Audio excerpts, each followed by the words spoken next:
Hi everyone, we're about to get started here with our discussion, but before we do, I would like to introduce Val from Neshaminy Creek Dog Training. We met through mutual friends at Crossfield Doodles. She's worked with animals since she was a teenager and started out by training horses and showing horses from thoroughbreds to Morgans. She also worked in the animal rescue industry and specialized in whelping rescue dogs. Her first dog training challenge was with Cody, her lab puppy, and I'll let her tell you the story. So can you tell us a little bit about Cody? So Cody was my first personal dog, and I belonged to a showing farm, and somebody there had a litter of Dobermans. So I brought a Doberman puppy home, and that didn't work. My dad said no, and I'm like, why? Like I trained 1,000 pounds of horse. What's wrong with it? Right. He's like not doing it. So he gave me a choice, and he's like, you can have a lab. And at that time, labs were they were just like common and family pets, and so I did. And then one of the rules was you have to take him to training, and I'm like, okay. So we found a training class. We went to training, and that was a total nightmare. I've never had a dog. He would poop on the floor in the middle of training class, howl, scream, chase after other dogs. Like the trainer would come over and he would take him and he would try, and the trainer's like, I really don't know what to tell you. Like, you're just gonna have to keep working at it. But I did, and he turned out great. He was 12. He was there when my daughter was born. He turned out to be a really nice dog, but it took a lot of work. And it was at that point, I think, that I was like, this is fun. Mm-hmm. Like, it was something to do. It was just rewarding, it was just fun. Yeah. So that's where it started, as a kid. And then I just kind of continued it into adulthood slowly, because I was like college and then kids. And but yeah, that was him. So I get when people are like, oh my God, like, I'm so embarrassed, my dog is a mess. And we all been there. Right. They are, right. So, but it's fun. Yeah. Have you seen training change a lot, like training methods change a lot since Cody? Yeah. So he, we used a choke collar, a choke chain, if you remember choke chains. Mm-hmm. And so that was what you trained on. Everybody had one. Yep. Your dog just wore it. Like, that was its everyday collar, and a choke chain was a choke chain, and everybody in the neighborhood, everybody that you trained with, all had choke chains. And it wasn't until, 10 years ago maybe, that choke chains kind of moved their way out. They did all the studies finding about, all the damage that they do. And, but yeah, so a lot of things changed. There wasn't any positive reinforcement, wasn't a big thing. Mm-hmm. It was more like dominance. You have to dominate and make sure you're the boss. Oh yeah. Yeah, your dominant downs, that was taught in class. Mm-hmm. Everything was very negative based training. And that's probably why it took so long to train, because there wasn't any reward in it for the dog. Yeah. But yeah, it's crazy. And, we finally evolved into figuring out how to train a dog. And you think that they would. I mean, a lot of it's just coming from like Pavlov, which has been around for how long? Right, right, long time, yeah. Yeah, that's just not how it was. Everything was very negative. Right. Yeah. So a good learning experience for sure. Yeah, right. Yeah, and you just thought that that's what you did. I mean, that's what you taught. And, but a lot of things have, even recently, like in recent times, how much training has changed. Mm-hmm. Lots of things come out. Puppy culture wasn't around 10 years ago.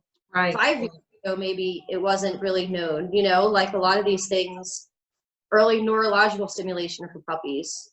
All these things were not that wasn't known years ago. Mm-hmm. Yeah, it's making a big impact, I think. It is. I mean, everybody's really trying hard to do the right thing by these dogs. Yep. Because you and I both know that all these dogs that are in the shelters, many of them probably don't need to be there. It's just humans don't understand, the average person. But you and I both, with experience and studying, we've learned a lot. So it's good. Yeah. Yeah. Yeah. So, and Yeah. you have dogs now. What are Yeah, your, they're what kind of around. dogs do you have? I have a pit bull. He was a rescue. He was one of mine. And he was dog aggressive. So he ended up just staying with me. And he's laying with my 3 schnauzers right now. So he's not dog aggressive. But at the time it was like it was hard. And then I have 3 schnauzers, a male and 2 females. So I have 4, which helps a lot. They're a pack. So training puppies really comes in handy, having a pack. They really teach a lot. Yeah. Yeah, that helps. Sure does. Yeah. Yep. And I've seen your beautiful pit bull. We'll have to get a picture and get him up on the screen sometime. Yeah. Right. Okay. He's like 14 now, we guess. Oh, wow. Yeah. Yeah. Yeah. So he's doing good. Good. That's good. I'm glad. All right, so let's get started with some of these questions that were sent in. A majority of them, the biggest, most popular question was about biting. So I figured the best thing for us to do would be to define, the difference between mouthing, nipping, and biting. So the mouthing is just normal puppy behavior. They all do that to kind of explore their environment and get to know what's going on, and they kind of get on your hands and stuff like that. Nipping, they're just looking for attention. They're kind of nipping at your heels when you're playing and running around. And then you have your real biting, which can be aggressive.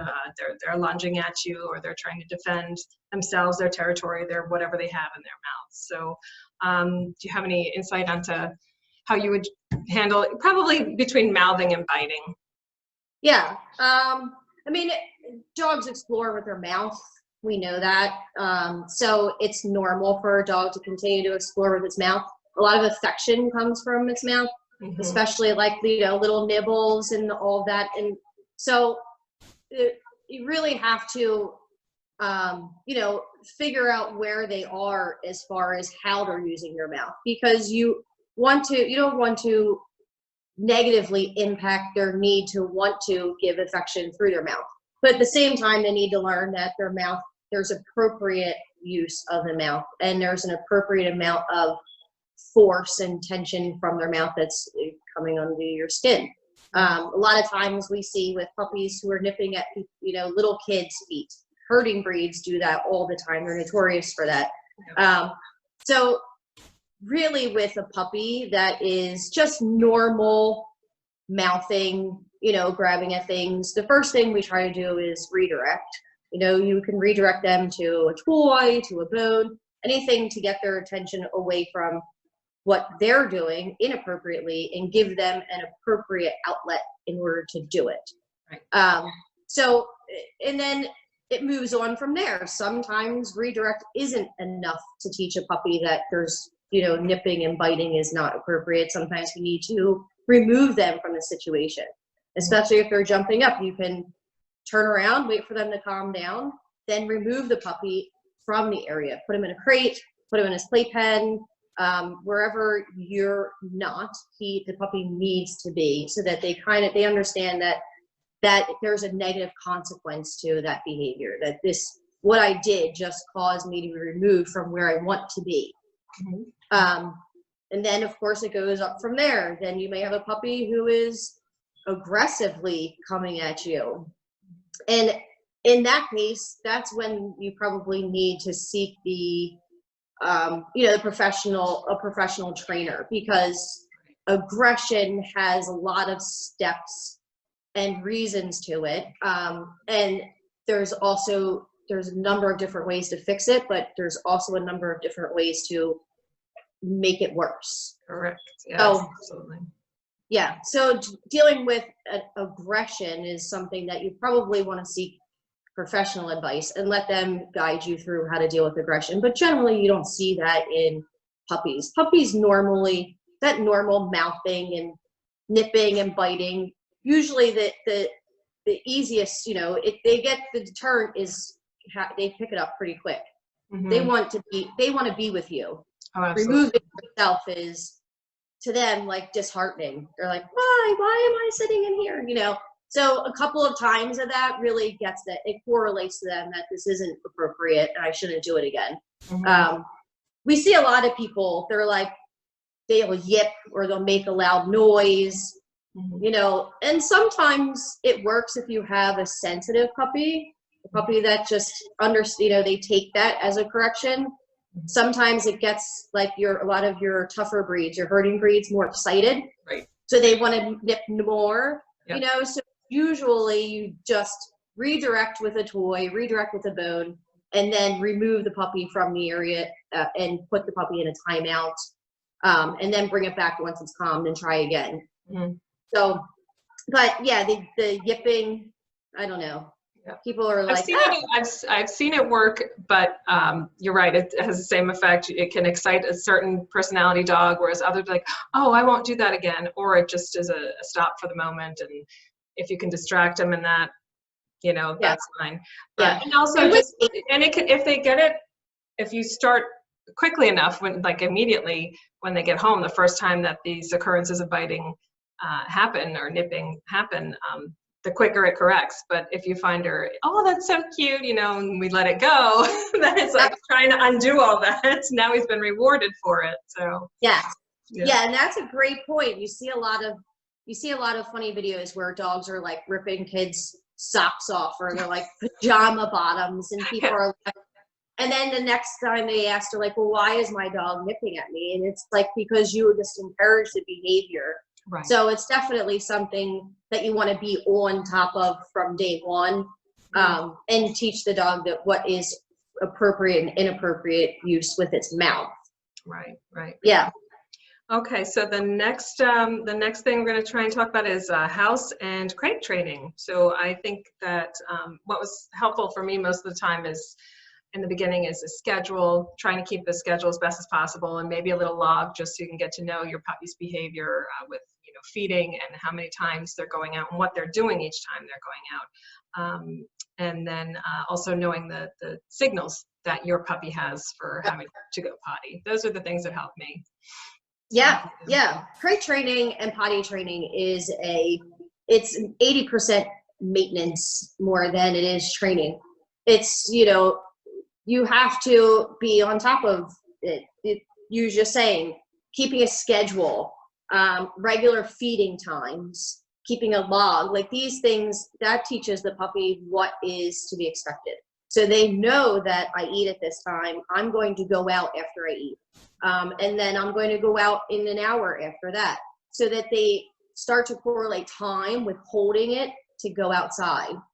So it's 80% maintenance, just keeping the puppy going on a schedule. And the rest of it is just being cognizant, like you said, of cues, watching where the puppy's cueing. You can teach a cue at the door, which is always good. You can reward potty outside. And that's generally how I start puppies. I teach the cue at the door, I reward the potty outside, and then the schedule. And the same thing with crate time. You know, crates is just, again, it's built into the schedule. The big thing I think people have a hard time with crate training is the puppy crying. And that's a big one that, you know, I get the most is why, you know, he's crying for 15 minutes, he's crying for 20 minutes, and then I take him out and then he cries again, so I leave him out. And it's like, crying for a puppy he's not crying because he's sad or you know, upset. He's protesting because he doesn't want to be confined in this space. And you ignore protest. So, I mean, if he's crying for 15, 20 minutes, okay, you kind of let him go. If he's crying for a half an hour, you know, then you kind of gauge the cry. Is he crying because he has to potty? You can take him out and make sure he goes potty, but he goes right back into his crate again because that's where he belongs. Right. So that's the biggest thing, is explaining that, taking that human feeling away from crate training where they're sad and they're lonely, and actually thinking about it in a logical sense of the dog. Like, he doesn't want to be in there. It's like teaching a baby to sleep through the night. Like they don't, you know, they're going to cry. And it's just kind of enduring that. Same thing during the day, you know, like crate training. I think you said about the puppy being in the crate during the day at periods of time for nap. It kind of gives you a break from the puppy. It gives the puppy a break from the regular family chaos. Right. Just keeping that schedule going and doing it the same times every day so that he knows what's expected. That's the biggest thing in potty training and crate training, is just setting up that expectation from the beginning and then keeping the schedule going. Right. And it can be a positive experience for the dog too. And they do protest. I mean, that's something that nature built into them to try and get mom's attention. Like, hey, what noise is going to work this time, you know? Yeah. So, yeah, but definitely we all need timeouts. The puppies need a timeout. And if you let them kind of figure out what that timeout is, they're not going to do it. So we just need to teach them, this is the schedule, this is what we have to do. And you'll have hopefully a much happier puppy because of that. They have to need rest. Yep. Yeah. And there's tons of crate games to play. We always play crate games in the beginning when we're crate training puppies, you know, in and out, you know, just building that excitement over the crate. They only get good things in the crate during the day. Nighttime, you know, they don't get that. But like a stuffed Kong, a bully stick, anything that is safe for the puppy to have by itself, but also enticing enough that the puppy wants to be in the crate. Right. But all these different techniques you can use to get the crate to be accepted is definitely another key to crate training, so that the puppy doesn't correlate the crate with a negative experience. It correlates the crate with a positive experience. And the other thing is making sure the crate is out of chaos, that it's in a quiet area. You can cover the crate. You cover 3 sides of the crate so it's more den-like. Thinking like the dog, where it needs to be comfort, but it's going to be hard for the puppy to relax in the crate if all 4 sides have things going on. You know, kids running around, somebody poking their fingers through the crate. Like, that's a safe place. Yes. And setting it up as a safe place from day one is definitely key on making sure that the crate is a positive area. Right. Absolutely. And then we got a question about, actually I hear this a lot, socializing the pets during this pandemic. So I'm usually telling clients right now, big box stores are open, Lowe's, Home Depot, and the pet stores.